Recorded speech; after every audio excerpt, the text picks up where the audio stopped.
ভারত বাংলাদেশকে নতুন করে দেখছে না নতুন করে ভাবছে?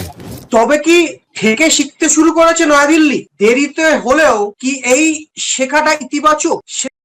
আসসালামু আলাইকুম, আমন্ত্রণ জানাচ্ছি বিডিটিউব ইনফোটেইনমেন্টের আজকের আয়োজনে। সাথে আছি আমি হাসানুল ইসলাম। বাংলাদেশকে নিয়ে ভারত তাদের পররাষ্ট্রনীতির পরিবর্তন করেছে না, এটি আমাদের দাবি নয়, বরং পশ্চিমবাংলার মিডিয়া নিজেরাই এমনটা বলছে। এতদিন বাংলাদেশকে একটা ব্যক্তি, একটা দল কিংবা একটা কলোনির চোখে দেখে এসেছে ভারত।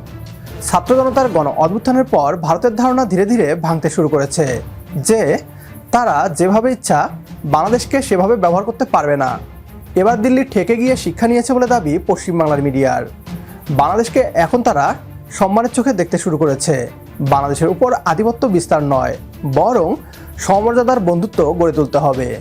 এ নিয়ে কি বলছে পশ্চিমবাংলার মিডিয়া, আসুন তা দেখি। তারেক রহমান কি শেখ হাসিনার পথেই এগোবেন? তারেক রহমান নিশ্চয়ই নুন দিয়ে ভাত খায়, নুন দিয়ে তো ভাত খায়। বুদ্ধিভ্রম না হলে শেখ হাসিনার পথেই কেন তারেক রহমান চলবে? ঈদের সময় পেঁয়াজ যাচ্ছে, দুর্গাপুজো ইলিশ মাছ আসছে, ব্যবসাও হচ্ছে, সম্পর্ক থাকছে, স্বাদও পাচ্ছে। শেখ হাসিনা এখন ভাববেন, ঠেলায় পড়লে বাপ যা বলে, এখন ঠেলায় পড়ে চুপ রয়েছে। চুপ থাকাটা ছাড়া উপায় নেই। ভারত বাংলাদেশকে নতুন করে দেখছে না নতুন করে ভাবছে?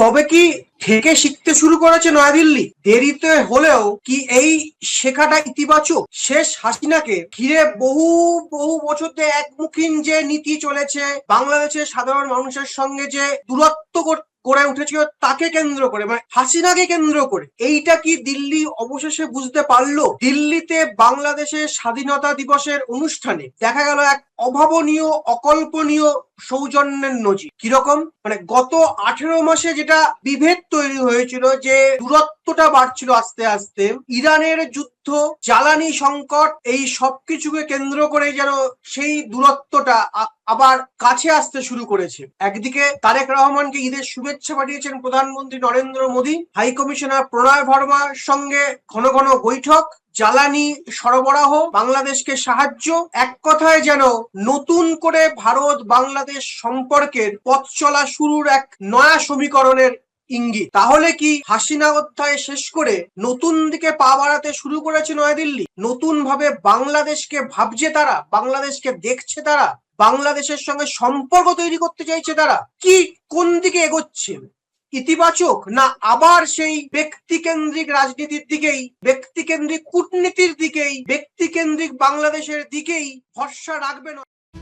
বাংলাদেশের সাথে নতুন করে সম্পর্ক গড়ে তুলতে চাইছে ভারত। বছরখানেক আগেও ভারতের ধারণা ছিল তারা যদি সাহায্য না করে তাহলে বাংলাদেশ চলতেই পারবে না। তবে ডক্টর মোহাম্মদ ইউনূসের নেতৃত্বে বাংলাদেশ ভারত নির্ভরতা কমিয়ে দেখাতে পেরেছে। বাংলাদেশিদের ভিসা দেওয়া বন্ধ করে দেওয়ার পরও বাংলাদেশ সরকার তার অবস্থানের পরিবর্তন করেনি। এবার ভারত নিজেই বাংলাদেশকে নিয়ে তাদের পররাষ্ট্রনীতির পরিবর্তন করেছে। বাংলাদেশকে ভারত ব্যক্তি কিংবা কোনো দলের চোখে দেখবে না, অর্থাৎ ভারত বাংলাদেশের রাজনীতিতে হস্তক্ষেপ করবে না, বাংলাদেশকে সম্মান দেবে, অর্থাৎ দাদাগিরি দেখানোর চেষ্টা করবে না। তবে ভারতকে কি বিশ্বাস করা যায়? কি মনে হয় আপনার? কমেন্ট করে জানিয়ে দিন আপনার গুরুত্বপূর্ণ মতামত। সেই সাথে ভিডিও শেয়ার করে দেখার সুযোগ করে দিন আপনার বন্ধুদের। তো দেখা হচ্ছে পরের ভিডিওতে। সে পর্যন্ত সবাই ভালো থাকবেন, সুস্থ থাকবেন আর বিডিটিউব ইনফোটেইনমেন্টের সাথেই থাকবেন। আল্লাহ হাফেজ।